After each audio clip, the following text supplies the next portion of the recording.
What's up, Squadron? Aviation has given me a ton of amazing experiences. And more importantly, it's introduced me to a whole new family of friends. Join us tonight because we're cleared direct for some hangar flying. I'm Bryon Dembroski, and this is SuperAero Live.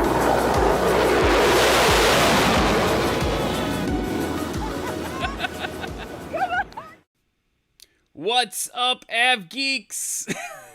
It's Wednesday, which can only mean one thing. It's time for another episode of SuperAero Live. Man, what a crazy week I've had. And we're not going to talk about that at all, because tonight we are going to talk about aviation. First of all, guys, everyone, gals, make sure to share the episode. Make sure to subscribe if you haven't. We had a ton of new people join after that epic episode last week with Flight Chops and Plane Lady and Build Fly Go and Jason Ellis, and still it's like only 50% of the people watch this subscribe, and subscribing is just, people are like, oh, like they don't always ask for it, but like literally it's how the channel grows. So please do that. Be sure to check out that episode after this if you're thinking about building an aircraft. It was super, super interesting. The other thing, next week, I just want to talk about, we've got another panel coming up. It's going to be live, and it's celebrating women in aviation. So Savannah Rasky's going to be coming back, and I want to make sure I get the names right. First Officer Carolyn Landron from Frontier is going to be with us, and I've also received word that Air Traffic Controller Jen Pierce is going to be on the show. So we got this cool kind of spread of awesome women in aviation, and I'm really excited to honestly just get out of the way and let them talk about all the awesome stuff they're doing. It's going to be good. And then last, but this is a little weird way to start the show, but I just want to mention, if you haven't heard, General Chuck Yeager went west. He's gone west this week, and that's pretty huge. And so I just wanted to acknowledge that. The other thing I wanted to acknowledge in my family is with my Aunt Julie, who's the pierogi princess, also went west at the age of 92. So they're both legends in their own right. And just to, I didn't even open my beer yet, but Julie, General Yeager, thanks for everything. That was, yeah.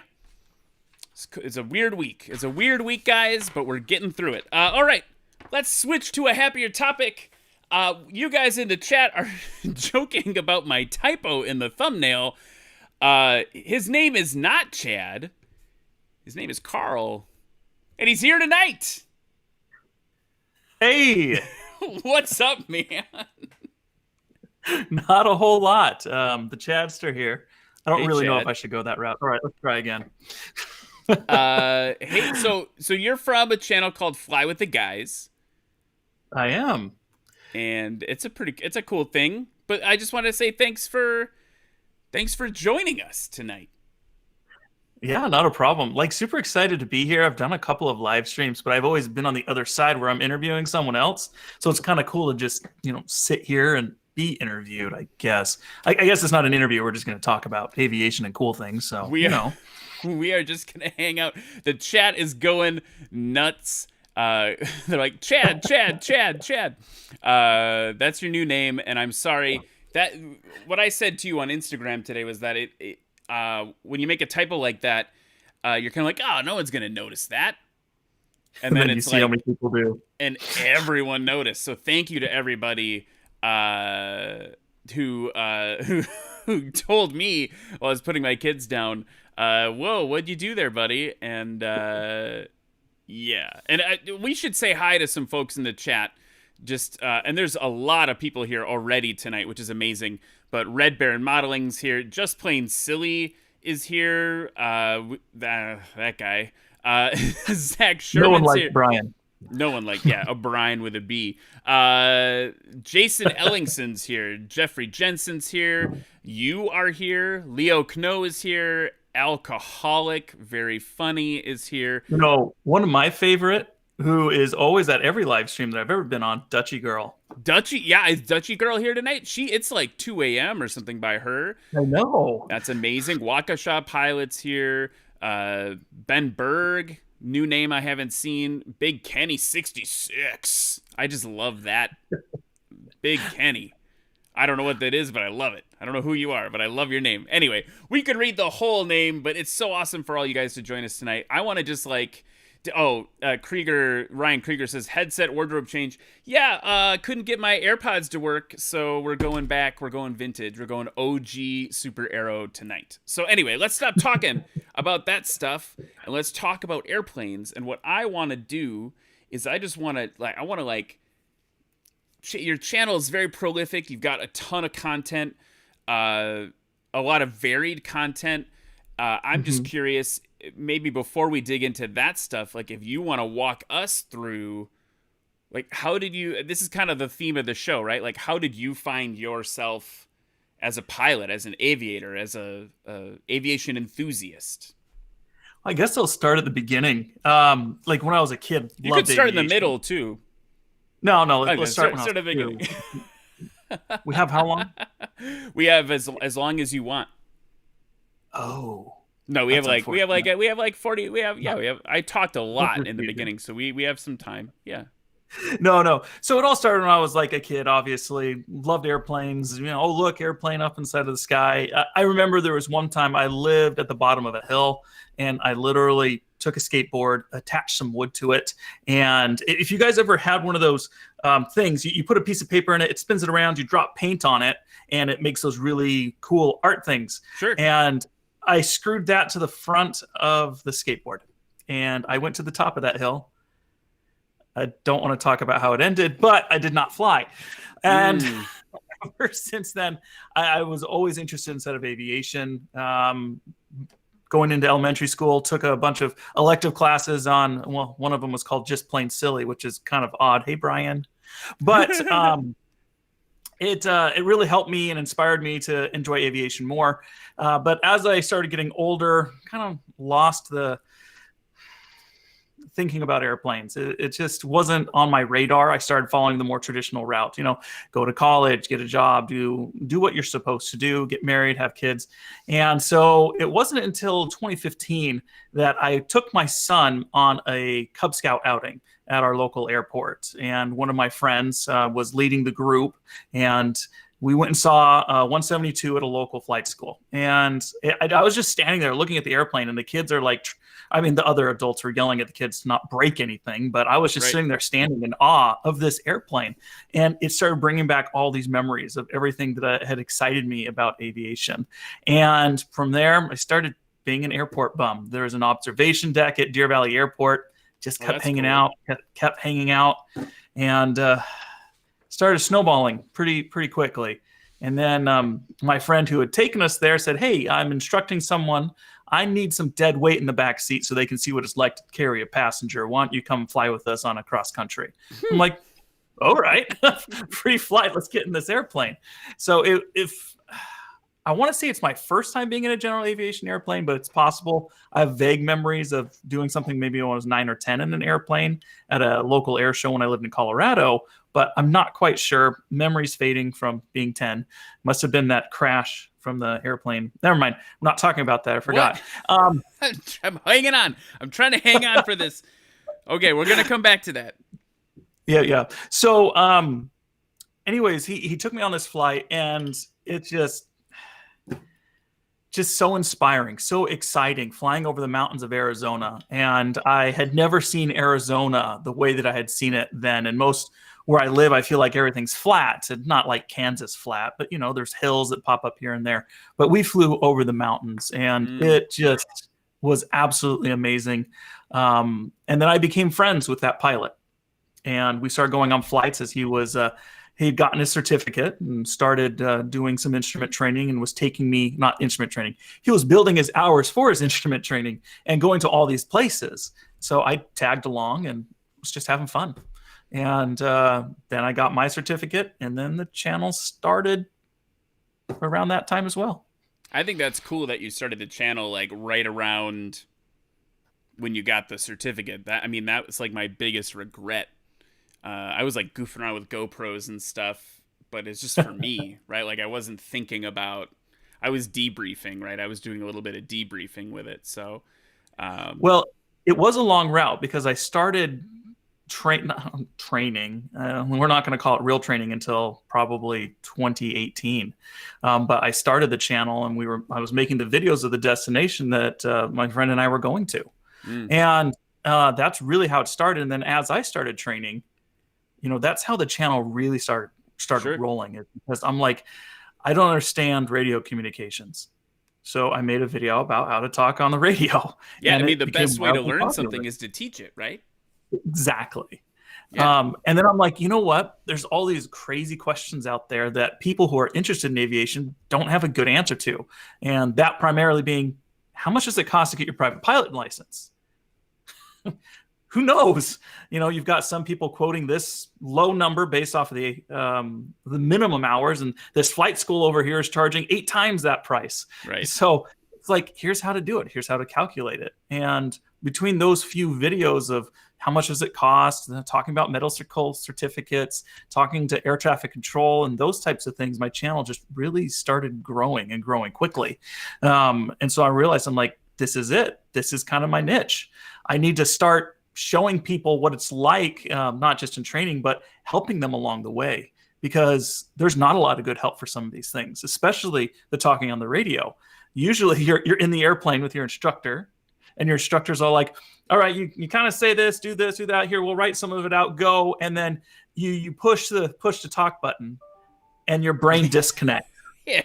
Yeah, it's the brain disconnect button right next to the autopilot disconnect button. Exactly. I sent you a little video of a clip that didn't make it into the final edit of that video. Did you cue that up by chance? Yeah, well, first of all, before we get too far, I want to say Jonathan Christman sent me a super sticker. Thanks, buddy. That's amazing. Thank you so much. And I have a question for you, but yeah, let's well, I'm gonna stretch it a little bit longer. What is going on with Tiberius? Why is everyone saying Tiberius in the chat? It's driving me. I keep seeing it pop. Like, explain that to me, and then we'll play that clip, because it's like, I'm like, what is happening? It's amazing. They Matt were doing Foster, it too before Hans it even Schmid, started. Parody show. Bob Clark 75 flat spin said Tiberius. I don't know. I feel totally in the dark right now.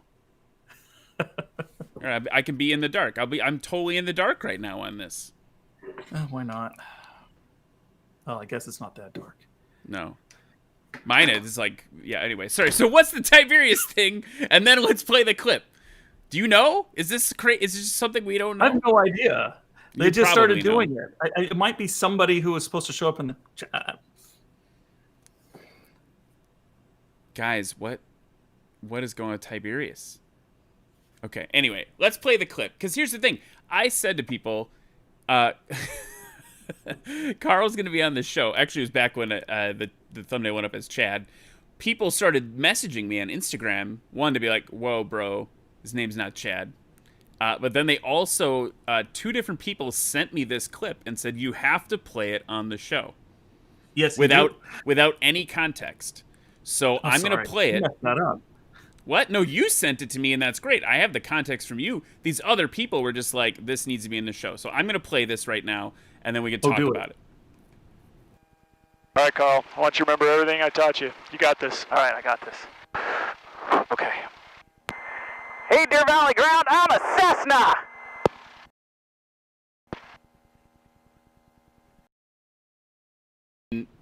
We've all been there. It's the push to stupid button, says Zach Sherman. It's definitely true. The brain disconnect. That one is. Yeah, brain disconnect's good too. I like that. Yeah. So I guess I'm never gonna know about. Mike says it's the push to dir button, which is also pretty good. Mike's joining us from New Zealand right now, so thanks. That's far away too. Okay, so okay. See, Zach Sherman is helping us out on the Tiberius thing. It's a joke from Just Plain Silly's live stream this evening. That was just before this. I didn't get to watch that. I didn't get to watch that either. I'm like, I needed to watch that. But I did go and try to watch some of it. I saw there were some technical difficulties. So that's unfortunate. Anyway, So, okay, now that mystery's solved, wow, this is great television. Okay, let's talk. So you talked a little about the air traffic control thing. That's obviously you've got a lot of really popular content. I've got some notes here. The air traffic control thing is off the chain. You also have content about. We talked a little bit about what this all costs, about why student pilots quit, and I was wondering, just without. I mean, obviously people should go watch that content, but the one that stuck out to me the most was the student pilots quitting thing. I mean, we talked about the air traffic control. Yeah, for sure, that's a struggle for people, but this why student pilots quit thing, I'm wondering if you and I could deep dive in that a little bit, just because that is something I've been thinking a lot about, and I'm curious what you think about it. Like I kind of gave a lot of the reasons that were right there. And since I created that video, a lot of people have chimed in and said other reasons, which actually kind of all correlate back to those same core reasons. And it's unfortunate. And I'll tell you, when I started that video, I'm like, I need a number. I need to know how many student pilots actually quit. And unfortunately, it's just not one of those numbers that you can quantify. Right. It's because it takes so many people putting information into stuff, and people just don't have the time to do that. But just basic information that I was getting from like AOPA, EAA, and some other general aviation places, media outlets and stuff, is that it was anywhere between 80 to 90% actually don't follow through with their certificate. And that blew me away. But where I couldn't validate it, I couldn't say it inside of the video. And that actually, it hurts. But I would have to say that the number one reason is money. And that's what everyone always chimes in and says inside of the discussion. It's just like, it's money, it's money, it's money. And to an extent, it is money. General aviation has just gotten so expensive, and people don't know what they're getting themselves into or how to write it out. I was kind of alluding to that when I was talking about the video of how much does it cost. You have all these people who are like, they talk to an instructor. How much is this going to cost me?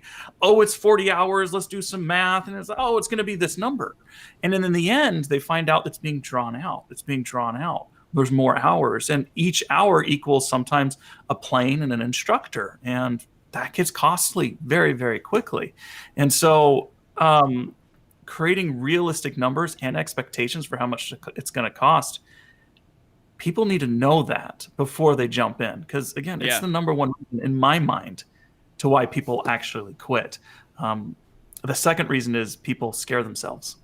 They'll do something, make a mistake, something they feel like their life is threatened in some way, and they just never get back in the airplane again. We had a person who flies the airplane that I fly. I'm in a club. A lot of people don't know that. They think I own the airplanes I fly. I'm not that rich, but we had a little rich.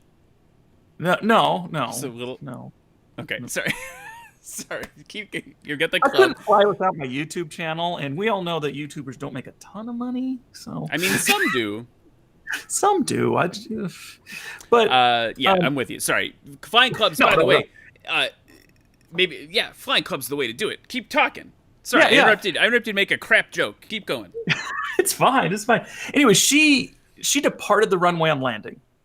Okay. And she didn't tell anybody about it. Yeah. Except her instructor. And the instructor it was dark, once over the airplane. I was like, it's fine. And then I come in the next morning, and there's rock damage all over the place. The tires are all chewed up because it went through the rocks in between the runways. And, but anyways, that's besides the point. She never got in a plane again. She lost all of her confidence. She had just started soloing. But that one experience, she lost all of her confidence. And to my knowledge, she never flew again. And that's sad. And we all make those mistakes, but it is one of I would say the second biggest reason why people quit. Anyways, what are your thoughts on it? It's your turn. No, I mean, I was going to, this has been something that I have been asked a number of times. For some reason, it was kind of coming up a lot this past summer with like EAA's virtual stuff. And I think to expand on what you were saying, I think it's you've got the block of money that you put aside for the training, and maybe you go over or whatever. No one's planning for well, I don't know which way to do it on the screen, but like no one's planning for the after, right? Yeah. I think you plan for, you're like, oh, I got to spend, for me, I was really lucky. I've talked about this a little bit publicly. I don't mind saying I was training in vintage aircraft. It was like, I think my total out of pocket was $6,000, which is like the deal of a century, right? Like that's a really affordable private ticket. That's about where I was at too. So there you go. So we have the same, I've got people in the same city I'm in now that I was then who are coming in at 15, right? So it's like, I feel really lucky. I planned for that 6,000. And then at the end, I was like, oh, whoops. Guess I'm done with that. That was super fun. And it wasn't until I found flying clubs, right? Like you share that expense. You share, the group that I'm in now is awesome. And it's it's a little over $100 a month and then 65 wet. It's like, that's insane. It's like, that's an insane deal. Bad. No. And, there's a lot of things that I tell people who come and chime in, because it is the number one reason, in my opinion, why people quit. It's just money. It's like, there are ways to lower your cost. Like you go out there and you're like, you can get that sticker shock. But if you do your diligence and figure it out, you got yours for $6,000. I got mine between $5,000 and $6,000 as well. And it's possible. You just have to do the legwork. Right. How I did it, as I said, I started becoming a bum, an airport bum, hanging out, getting to know people. And I got in with the right people. Just so happened by chance. And I started working with the club owner. I started doing things for him. And that translated into me helping take care of the airplane and doing things for him. And in the end, I was rewarded, rewarded by some discounts here for flying the airplane. Yeah, put in the time, right? Yeah, for sure. Yeah. And if people do that diligence, they figure out how much it's going to cost. And if it's like, this is too much, find a way. You can find a way. Mm-hmm. You can always find a way. You can trade your skills for someone else's skills. And honestly, I fixed my instructor's car, and he gave me a small discount. Yeah, well, and I think the other thing is like just doing I think and I don't want to be like disrespectful of different people's situations, but like for me as like the average middle, we're both dad pilots, right? Like absolutely, I got money coming out, like it's I don't know where it's going. I feel like I literally, like, if it was actual cash money, I'd be like bringing it into the house and it would just like evaporate, right? Like it's just being a parent. Recently, it just turned into toilet paper. Remember? Yes. Well, hey, it's another shortage coming up. I think the thing for me was maybe you have other vices, let's call them, right? Maybe you have whatever. I did the math. This is maybe a little embarrassing. I was like, okay. My wife's like, do you know how much money you're spending like eating lunch at work? And I was like, I don't know, like what's the number? Because I worked at an ad agency and we're all like getting lunches and pretending that Mad Men and all that BS, right? Yep, and it was like, oh, you're spending $300 a month on lunch. That's a lot of flying time at $65 an hour, right? Yep. That's not bad. Like that. So for me, that's the thing is like thinking about like if you really, really want it. And I think maybe this is to your point, right? You're going to go you're going to fix the car. You're going to put in the time. You're going to rearrange your finances. I think that's one. I think two, planning for it. Right? Yeah, just planning for it is the best way to say it. Right. I say that all the time. Budget your flying. Yeah, put it 100%. In your budget. Plan for it. Don't think of it as an afterthought. You'll never fly. Let's dig into that thing you said about though. You were talking about the scaring yourself thing. I think we all have that moment in training, right, where we were freaked out, right? Like I think probably everyone had the like get back on the horse moment. Do you have any advice from your flying that you would want to convey? Because I think, we've got a couple people in the chat who are student pilots and we're talking about the challenges. Like, I think it's not a question of if you're going to get freaked out. It's a question of when. It's going to happen. Like, what would you say to those people, like, when they have that moment, they're drenched in sweat and, like, shaking on the runway, right? Like, where would you go next? I mean, there's a lot of different places that you can make a mistake, but let's just say you're making the mistake inside of the air. And this is something my instructor always told me, and it's always stuck with me, is you did something wrong. Something wrong, you got too slow on final, and you didn't stall, but you got really slow on final, and you could feel the airplane buffeting. And it's like, that's a dangerous situation. That is a mistake. That is a mistake that can kill you, but don't focus on it. Right. Correct it, throw it in the back seat, and keep going. If you keep focusing on it, you're going to keep making more mistakes, and that's going to get even worse for you. And so that always stuck with me. And I even say that to people now, and not just in aviation, but inside of everyday life. It's like, throw it in the back seat. We don't need to worry about that. That's in the past. Let's learn from it and move on. And at every moment, every mistake is a learning situation for everyone. I'll remember my first one that I made inside of an airplane. Absolute first one. This was great. A very wonderful man named Keith Lamb, who I kind of mentored me a little bit inside of the beginning. He's part of a Facebook group called Greg Brown's Student Pilot Pep Talk group, and he's going to hate me for saying it here online. But it's a wonderful group that helps people learn and grow. Students learn and grow, where there's no stupid question, no matter how many times it's been asked. But one morning, Keith's all like, "Hey, I'm going flying tomorrow morning at Deer Valley Airport. Does anyone locally want to go with me?" And I'm like, "Yes, pick me." And so he's like, "Great, meet me at the airport at this time and we'll go." And I just thought I was going for a ride. I didn't know anything about aviation. I didn't know if the airplane was safe. I didn't know if he was an instructor. I didn't know how many hours he had. All I knew is this man had a plane, and I was excited to go flying in it. So that's when I found out he is an instructor, and he has a very nice 182. And so he's like, "Why don't you sit left seat?" And I'm like, "Oh, that's cool." So I go and I fly the airplane, and we go and do some fun things, and then do a little bit of learning. He shows me a bunch of maneuvers, and we come back to the airport, and we're coming in for a landing. And flying back to the airport and coming in for landing, he let me fly. And I'm super excited. And Deer Valley Airport has parallel runways. We're on the south runway, and we were making our turn, and I turned too late. Late enough that he grabbed the controls and had to yank them over. And I think he did it on purpose. There wasn't any danger, but it drilled into my mind. He's like, "You're on parallel runways and you just went into the north runway's path. If there had been an airplane there, we would have hit it." And that mistake still sticks with me to this day. But I didn't let it affect me. But because of it, to this day, I am safer whenever I'm turning on parallel runways. Instead of making that full 90-degree turn, I kind of cut it a little early and then mosey on over to line up for the runway. And I've never, ever gotten in the path of the other runway since. That's what I want people to learn from their mistakes. Don't let them distract you. Don't let them eat at you. You made it. Learn from it. Move on. Throw it in the backseat. Yeah, I love that. There's some folks in the chat kind of offering up some other advice, which I'm curious what you think about.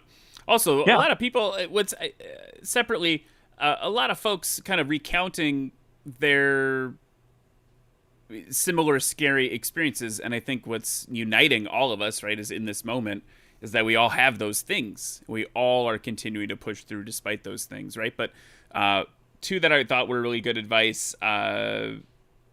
Connie McCorkle says, "My check ride guy said, relax, breathe, and fly the plane." And 2 years later, that still works. Yeah, that's huge, right? Like, just take a deep breath. And in conjunction with this one from 782 Papa says, "I remember a guy I took a ride from Let Me Fly's 150 would say, 'The airplane knows how to fly.'" And that feels really relevant too, right? Like, you got to remember that, like, it's there. Like, everything is everything's happening, like, on its own, right? In depending on the aircraft, right? Like, it's gonna do a better job of flying than you will, probably. So just get out of the way. My first night flight, that relates to this completely.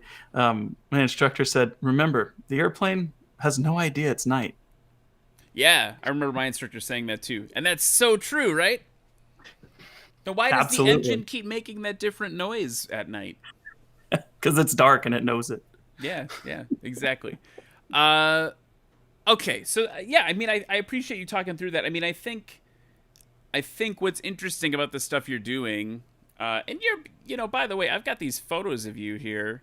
Let's see. There you go. This is Carl. I like that one. This is your life. Yeah. So this is your other half. Yes. So she's in the house. She's hiding. We have 4 kids, and so she's trying to keep them at bay right now. I think 2 of them just went to sleep, so she might pop her head in here in just a little bit. That would be awesome. Yeah. So can I ask a dumb question? Sure. Yes, I'm married. It's fly with the guys, but your last name is not Guys. No. It was the channel originally was you and some guys. I don't know. I'm just for people who are wondering. You're wondering. Well, if you go to Webster, Meridian, or whatever online, and you go to look up guys, and you look at the second definition, it's referring to a group of people, men and women. That's true. No, it's true. So no, but the real reason is I started the channel originally with another guy, and we were having fun sharing aviation together, making videos, and he ended up going a different path and not contributing to the channel as much as I felt I was. And I was creating a lot of content, doing things, and as he kind of faded, and then as the channel started getting a little bit bigger, he got excited, which I understand. And I was trying to invite him back in, and it wasn't clicking.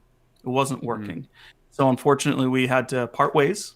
And since then, that day, my wife joined me as one of the guys, and just been having fun ever since. So I enjoy having my wife as a partner inside of this channel. It's fun. She has a hard time reading a script. I know my stuff is scripted. It has to be because we're trying to be clear, concise, and present it quickly. Yeah. And so she gets a little like deer in the headlights sometimes when she's reading them, but she's getting better slowly. And we're excited for some of the stuff that she's going to be doing coming up. So I was kind of hoping she'd walk in. I'm going to just hold on. Let me send her a message. Hey, you. So while you do that, I mean, you maybe answered this a little bit, but Vincent Carbonara is asking, does your wife support your flying? My wife came from a situation in life where they didn't spend money. The family didn't have it. They didn't spend it. And so when she sees my flying habits, she's like, that's expensive. And so outside of that, yes, she likes that I have a hobby that I enjoy. And I love sharing that hobby with her quite a bit. And we were going to do this last year, but my wife is actually going to start her pilot training. So not only does she support it, she's got the disease too. I wouldn't say she has the disease.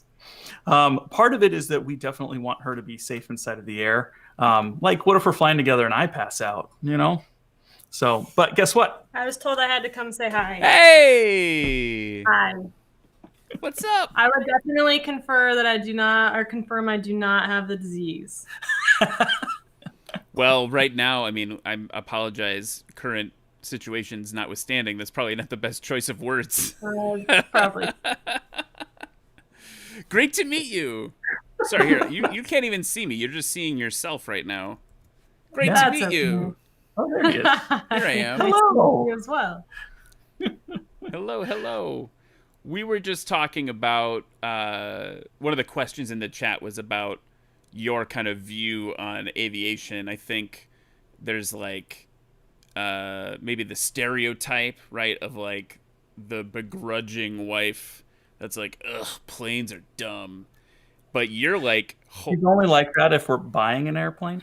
That's true. That, by the way, does not make it so I can't hear it, just in case you're curious. But like, you're about to start your training, so you're in it. you're in it to win it. You're breaking that lame stereotype. Well, yes and no. So, as far as kind of my perspective, I mean, it's a hobby for him, and he does a good job for the most part of finding ways to make it inexpensive, which I think probably takes the begrudging kind of viewpoint down a couple notches. Sure. Because I probably, if he'd spent as much as he would have without finding ways to make it cheaper, would a little bit more irritating. But it is good that he has something that he enjoys to do, and that's always good. It's always nice to have something where you can just kind of be yourself and do your own thing. So that's good. My general personality is huge worrier, just in general, which does not really lend itself a lot to having him as a pilot. So that was something that I kind of had to get over. I don't mind flying. I'm not personally afraid of flying. You put both of us in an airplane and my anxiety levels rise a little bit more interesting than anything else. It's the same reason that like a husband and wife would say, hey, we like riding motorcycles, but we don't want to be on the same bike together.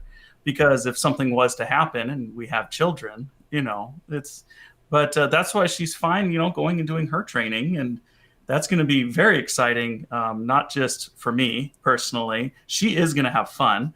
And really? But it's going to be a really fun series for us to be able to show on the channel as she goes through it, and the struggles that she's going to have, the excitement that she's going to have, and the different things that can happen, the roller coaster basically of a lot of people when they have their training.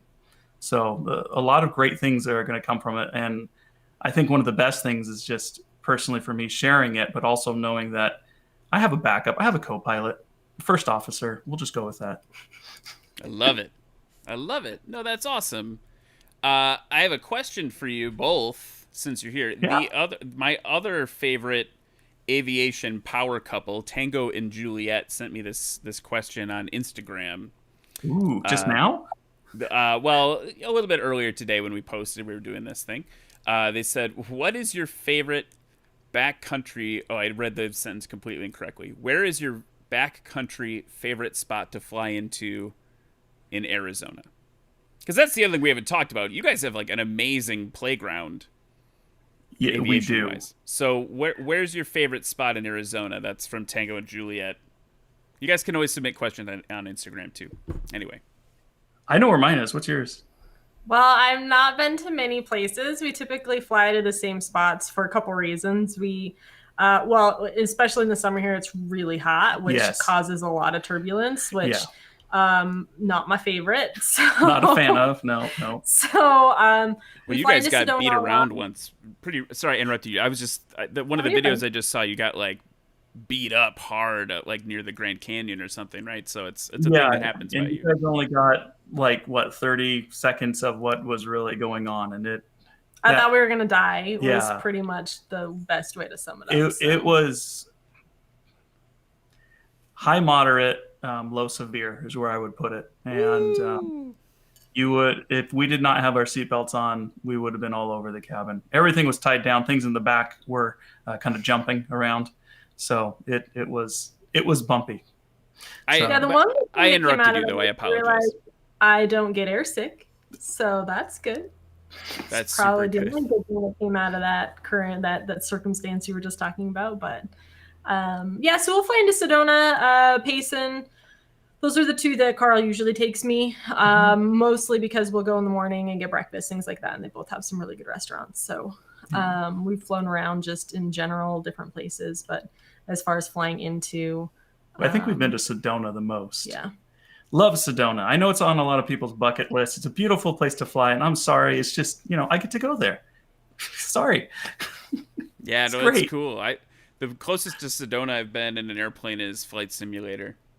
I was going to say it was Flight Simulator, wasn't it? Yeah. Yeah. Because when you turn on the game, the first place you go to is Sedona. That's where you train. Yeah. It's like, look at this beautiful place. Mm-hmm. It's pretty cool. So, and I will tell you, Flight Simulator 2020 just flat out does not do it justice in any way, shape, or form. Period. Do you have any other places you like to fly, though? Because you've been to a lot more random... I've been to a lot of random places, but I'd have to say my favorite still is Sedona. There's so much to do. So the restaurant's good. Lots of great things to do around Sedona. It's just my favorite place to go. So there's a lot of. Like, I'm going to go take the plane up and do a cross country. It's usually just to Sedona. I don't even use the GPS anymore. It's like I just point the airplane. I know where I'm going. There's a lot of love for Sedona in the chat too. Those people that have been there, Tango and Juliet, are saying, "Ooh, Sedona." That was my best Tango and Juliet impression. SoCal Flying Monkey is here. He just got back from Sedona and agrees that it is awesome. Yep. Yeah, a lot of people wanting to check out Sedona or saying that that's a beautiful place to go. So I'll add it to the list. It's a long haul for me, if I'm honest. I don't know. If you fly here to Phoenix, I'll take you there. Like where are we? Where do I live? If you fly to Phoenix, I'll take you there. Well, okay. Yeah, I mean, I should look up how long of a flight that would be from Milwaukee to Phoenix in a 172. The chat will help us. Fly the cattle carrier, and then I'll take you in the little plane. I only have so many of these N95s. That's a hot commodity right now. Okay. Toilet paper. Yeah. So there's Sedona's huge. I think, one of the other things while you're both here, I'm just curious is like, if you had to say one thing that for, how do I ask this question? Like a YouTube channel. So you've got Aviation, right? That's hard. And even without a YouTube channel, that's hard to do with kids, right? Like you got to find time. You got to, and I totally get what you were saying about it's something that helps Carl like re-energize, right? I tell my wife, like, I got to go flying to like fill my cup back up because I need, right? It's my self-care. But then you got this channel, and now you guys are both working on this channel together. Like, I'm curious if there's anything between those two things that you guys have learned about each other as, like, I mean, if you got kids and stuff, you've been around the block together, right? Like, you're gone through some stuff. But is there any new stuff you've learned together on this new kind of journey of that channel and stuff like that? It's an interesting question. So I'll tell you some of the new things that I'm assuming you mean like either about each other or how to work together. Absolutely. I mean, for me, it's like, when I started flying, my wife and I learned a lot. You were talking about like you worrying about specifically your husband in the plane, right? Like we learned a lot about that. The other thing is when we had kids, right? It threw a huge wrench in, well, I mean, it just throws a huge wrench in everything, right? But like, my flying and stuff like that and our negotiation about that was really interesting to navigate. I'm just curious. And then you add like, I do this solo. My wife's supportive of it. But if we were to work together on it, I think it would be really enlightening and maybe kind of cool. So I don't know. I'm just curious. She's picked up quite a bit to the point where some people say, oh, are you a pilot? I can just regurgitate information. Doesn't mean I fully understand it, but I can regurgitate it in such a way that it makes it so that I do. But I think in general, so Carl and I have had an interesting kind of time together since we've known each other and since we've been married, where we've started multiple businesses, multiple online things, ran some things in college. So we kind of know how each other works that way. And so from the perspective of working together really on the channel, it's really fit within all of that. So I think early on in our relationship, we got through all of those, well, I want to do it my way. You want to do it your way. How should we really do it? How do we work together type things? And so it works really well for the channel because he does everything and then I just do what he tells me to do. So from that perspective, and it's his baby. He does a good job with it. He's the creative mind behind everything that goes on. So he really will say, you're recording tonight. And I'll begrudgingly say, okay, let's do this. And I have no fear of talking in front of people. I just don't do well reading scripts. And I don't like seeming like really stiff. And that's how I feel when I read scripts. And so that's the irritating part for me when he's like, you're going to record us. Because I'm recording something that he wrote. And it takes me, iteration after iteration to get comfortable with it to the point where I don't feel like I'm super stiff. But that's really my part in it, is he'll just tell me we're recording and I'll go and record. And usually it's at night because the kids are awake and making all kinds of noise throughout the rest of the day. So we're usually recording at 8 or 9 at night. And my maturity levels drop drastically after 6 o'clock. And so she's basically an 8-year-old. So I'm a mature 8-year-old. I will tell you this, a glimpse into the last recording we did. It was a couple of minute video, and it took us over an hour to record because she was being such a goofball, and nobody sees that side of her when it's finished being edited, the fun side of Tiffany, because she's trying to read that script. So when we do her series that's coming up, it's going to be a lot, no scripts. It's going to be her learning. It's going to be her smiling. It's going to be her real self, which will be really fun and exciting.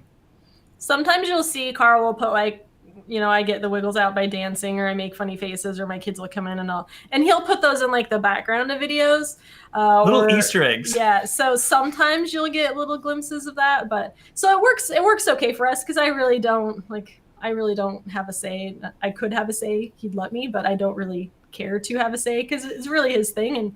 And he's the brain behind all of it. So I'm just happy he's willing to be there, contribute and help and be a part of it. To me, that's amazing. Yeah, that's huge, right? That's super huge. I mean, I think separately, all of us who are in front of the camera, and I'm a producer by trade. I'm usually behind it. Like, I can totally identify it separately with that stuff. I wanted to just, people did some research for us, by the way. It's 12 hours in my Cessna from me to you. So, I mean, I kind of want to do it now. But once I'm over there, I'm stuck over there. I'm not doing 12 hours back. I'll have to put it on. I was just gonna say, it's a 24-hour trip, man. Yeah, it's huge. Well, that's when you fly in and you stay a couple nights and you go to the canyon and there's beautiful things outside. So if you're gonna do it, definitely make a weekend of it. But I want to know how I get his people so that when I have a random question, I just wait 10 seconds and someone gives it to me. This is pretty amazing, right? Yes, I want those people. So someone needs to figure out how I can. We should just set you up on Instagram, and then you can. No, I mean, I don't know what I do on Instagram, but I like it though. I want to. He's not a social media person, so. Well, you at least this year, that's the best choice you could make in life, is to not be a social media person. SoCal Flying Monkey is had a kind of a teeing up a conversation here. And I think this is an important thing. He says, my wife and kids like to go places and not necessarily just fly around. I think that's also, we were talking about why don't people keep flying? I also think that is part of it too, right? It's people they don't do the I look at the trips that you guys have done, or the trips that he's done or whatever, right? A lot of the aviation YouTubers do, and I go, whew, that's a pretty far stretched leg, right? You got to expand that bubble, and I think people maybe stop, and then it's well, I guess I got to go to, for us, it's oh, we got to go up to Shawano for a burger. Shawano's a random city in Wisconsin, but it's and that trip is awesome, and the burger's delicious, but man, if you could go to Sedona. Yeah, well, and that's the thing, you have to think of it from my perspective, is where you're super excited to go to Sedona. To me, it's just Sedona. No, I know. Once you've done it, you're used to it. But the whole bubble thing, you're right. It's a lot of pilots, especially when they just get their certificate, some people lose interest very quickly because it's well, what do I do now? Where do I go? I've been doing all this flying, and unless you have some practical purpose or reason or recreation to do it when you're done, I wouldn't say that's a reason why a student pilot quits. That would be why a pilot quits. Right. So, but you were going to say something? I was just going to say, I totally get that. I mean, I think that it's different if you could get tired of it, absolutely. But I think it's different when you're excited about it and it's you. You recharge, Carl recharges that way. And I think that is different, saying I'm just going to go up and fly around, because you're just there to enjoy it. You're not there for really the experience other than just to be there. But the practice area for us is around a lake called Lake Pleasant. And I probably for the first 4 times we went flying, he's like, we're going to go to the practice area. And I'm like, yay, another trip around Lake Pleasant. So I'm like, let's go. Super excited. So yeah, I totally get that. I mean, our 7-year-old loves to fly. She actually, I don't know if you told I have them, not but talked about her she yet. gets so mad at Carl if he goes flying without her. I'm currently in trouble. Yeah, he can't tell her wow. he goes while he's in school because she gets so irritated with him because she loves it. And she'll go up there. She just loves the experience too, so she doesn't care. She just wants to go up and she wants to see it. But our boys, if they are going to go, they want to go somewhere. They don't want to just go up and go places. So I think it definitely depends on who you are and where you're at. But it is good to have those places to go versus just going up and flying around. Definitely makes a difference. Yeah, some people need a purpose and some people just need to recharge. Yep. I think the other thing with that, which is a weird thing, my wife and I, we flew right after I got my certificate. It's like a 15-minute flight. We flew for 15 minutes from one town to the next to visit some friends, and it was like just cause it took us longer to drive to the airport than us to fly to the place, right? But for me, the scariest part of that wasn't the flight. It was the first time I left a plane by itself. Like, I don't know. It was just super surreal, right? You're like, oh, yeah, okay. All right, bye. Like, the plane's just sitting there and you go do something else and you're like, what's going to happen to the plane while I'm gone? Like, that was I think there's all these little things, right, that you have to, like, just stretch and just be a little more comfortable with. Yeah, anyway. Yeah, we definitely left the plane alone when we went on our trip this last summer. It's the first time I've actually left a plane where I couldn't physically see it. And I don't know, I don't think I thought twice about it. The funny thing was we came back and there was another plane next to it. And we were out in the middle of nowhere. Like, we were not anywhere close to where we normally are. And we were getting into our airplane, and Carl's instructor comes. He was in the other plane. So that was hilarious. It was just really bizarre that you're out in the middle of nowhere where nobody flies, and there's a random airplane, and you just happen to know who that person is. So that's pretty small funny. world. Yeah. And what is even funnier is that he flew the same route that we did, except he flew south. Well, when we hit that turbulence, he flew south of us, and they didn't have the turbulence. Oh, really? Yep. He flew to the same location, but he flew the same corridor.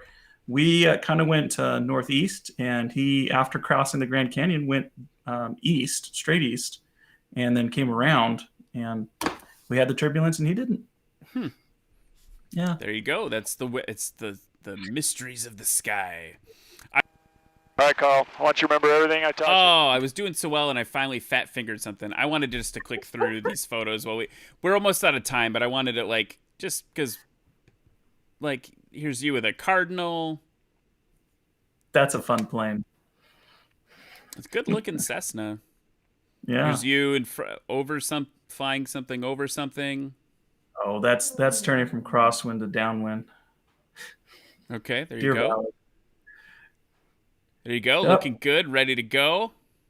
I will let you know the secret behind that picture. That was Tiffany's first lesson.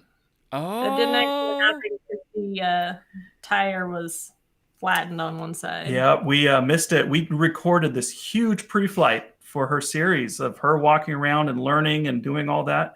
We got the airplane out. We took all these pictures. They got in. They were ready to go. And I looked down, and sure enough, there's a big old flat spot on the tire all the way past the cords. Whoops. Yeah. So that's why she's happy here, because she's going to go flying. And then, yeah, we didn't take pictures after. I was devastated. I was. Yeah. That's Can I guess? Is this like a long easy? Correct. That's a long easy. That's my friend Joe Coraggio. He's a Reno Air Racer, Ramp Rat Racing. He's got some cool stuff going on. He built that himself, and he's now working on a beautiful Defiant that I get to go see every once in a while. Oh wow, there you go.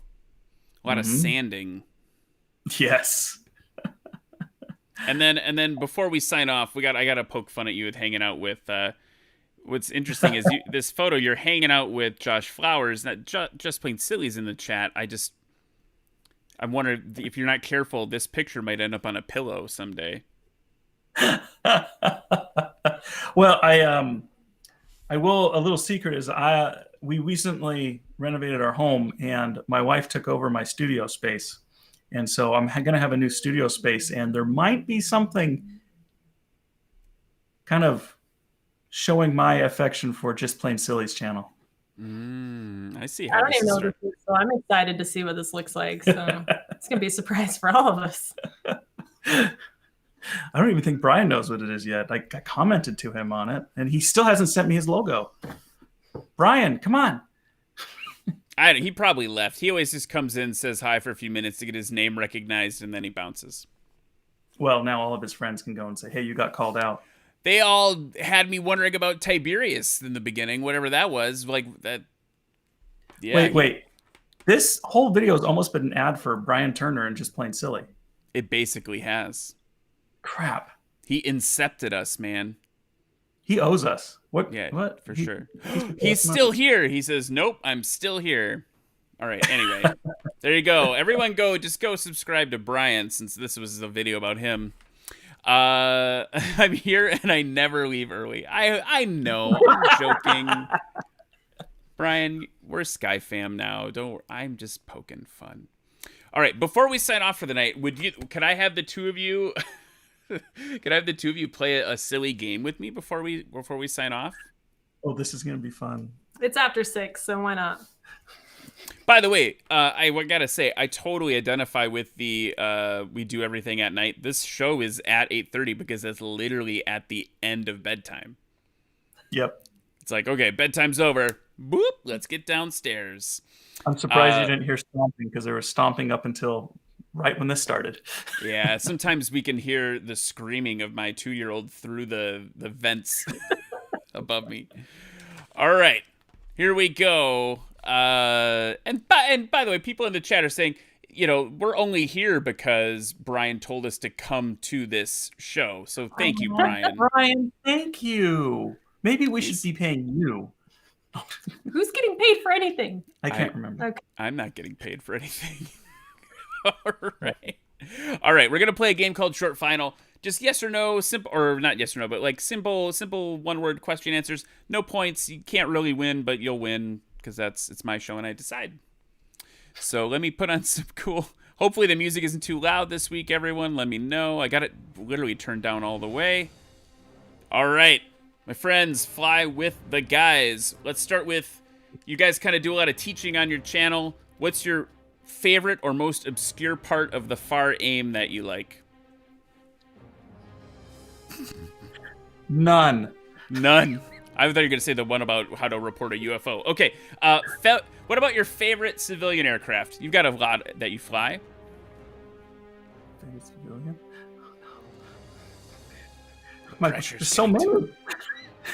Okay, that's okay. You can say no. What about? Oh, go ahead. What? PA-28. All right, nice. Favorite military aircraft? Ooh, what is it? The one where the wings fold in, that I can't remember what it's called. So many of those. Corsair. Corsair? That's for you. What about? We already know the answer to this. Favorite airport you've ever landed at? Maybe together. Sedona. What about track up or north up? Track up. Ooh, I don't know. Most people have answered north up, so that's fighting words. What about other than? Well, I guess you could say each other, but favorite passenger that you've ever had? 7-year-old daughter. Is she? I don't take passengers. I suppose not yet. Come back on the show after you have finished your training, and I want to hear all about it. And we all want to hear all about it. But let's ask your 7-year-old daughter. Is she going to be a pilot? You think she's going for it? She's into it. Well, she's again currently mad at me because I didn't take her the last time I went. So I don't that's know. a good She's sign. all over the place right now, what she wants to be, but she definitely loves flying. So yes, she very well could be. I'm thinking of making a memento for her. So here's one for everyone with kids. When you take them flying, buy a logbook. And every time you take them flying, make a log entry and what you did. And then if they ever start flying, give them the book. Well, you could give it to them even if you don't start flying. I mean, it's not like that. It's true. Here's a memento. Here's what we did together when you were young. And it's a memento. I haven't started hers yet. I need to go buy one, but I'm going to start doing it. Do they have pink ones? She loves pink. They She has do a have problem. pink ones. I was just shopping for my Instagram, Aviation Instagram Secret Santa, and that was something I did not order, but saw. So they do make them. All right, I'm ordering one. All right, go order it. All right, guys. See, I got it, guys. Fly with the guys. See, I did it. This has It been works. awesome. It's been fun to chat about stuff. I mean, anything cool before we sign off that you are really pumped about? Obviously, once you're able to start your training, that's super cool. Anything else coming up people should know about on the channel? Oof. I've got these last couple of months have been horrible, mostly because we have our 4 children and the COVID and schooling and everything that's been going on, and I haven't been able to make content like I've wanted to. But I have this huge backlog of a lot of stuff that's going to bridge. I'm excited about this one. Bridge Flight Simulator and actual flying. So Oh, that's Flight Simulator cool. 2020 has a big thing to do with that. So it's going to be a lot of fun. And my biggest thing that I'm looking forward to is her training. It's going to be awesome. The videos that we're going to be producing from that throughout next year should be inspiring to a lot of people, which really is what we're trying to do. I know, you're so inspiring. Thanks for the pressure. But because that's really what we try to do, is we want to inspire new pilots and help them along the way. So that's kind of our motto, kind of our goal. When we always end every video with share aviation wherever you can. So because that's what we like to do. You know, yes, super big deal to share it, because it's a whole separate conversation. We got to get the positive vibes out there right now. And what I like about you guys is how all the stuff you're doing, the fact that you're addressing these issues head on, right? You're saying like, hey, don't quit. Hey, marble mouth, talk on the radio. Hey, whatever, like, here's how to do it. Like, I love that. I think that's cool, because it's a hard thing, but it's worth it. So I just... Yep. Well, I really do just say share aviation wherever you can, because it makes it so I can just walk up to someone and say I'm a pilot. Yep. Hey, so before we sign off, I just want to someone pointed this out, and I was kind of wondering where I'd seen you before. Mm-hmm. Super XP Ninja says he thought we were the same person, and I'm looking at you, and you are basically me. There's some similarities here. I'm not gonna wait. Nope, now I'm Superman. No, look. Oh crap! Here's Superman. You shouldn't have shaved. You shaved this morning. I did shave. Oh yeah. Wait, do that. No. Yeah, we're the same person. Yeah, good television right now. All right. All right, guys. Thanks so much for being on the show. This has been super fun talking. The coolest thing about aviation, YouTube and stuff is that literally, like, you guys found me and I found you, and I just learned so much digging through your channel, and I think that's so cool that there's all these different angles that everyone has on how to tell this story, and I just hope you guys keep doing it. And I can't wait to see your training. There is no pressure. There is no pressure. Hey, just be yourself, because you're amazing. Just be yourself, and it's going to be amazing. That's my thing. Thanks. It's going to be fun. All right, guys. Well, everyone, thanks so much for another awesome Wednesday night of hangar flying, wondering about what Tiberius is, and... and all this other stuff. This has been just an amazing time tonight. Make sure to tune in again next week for the Women in Aviation panel. It's going to be really cool. Again, Savannah Rassey's going to be back. We've got an airline pilot, air traffic control person who's going to come. We're just going to talk about all that stuff. And then the week after that is holiday. We've got a holiday special coming up. Mark your calendars. It's going to be good. If you're a Patreon supporter, we're going to go over to the Zoom chat, or not chat. We're going to talk together and hang out. Guys, if you want to like hangar fly till 1 a.m., the squad goes hard. I get really tired. So anyway, all right, everyone, we'll see you next week. Thanks so much for watching. We'll catch you later.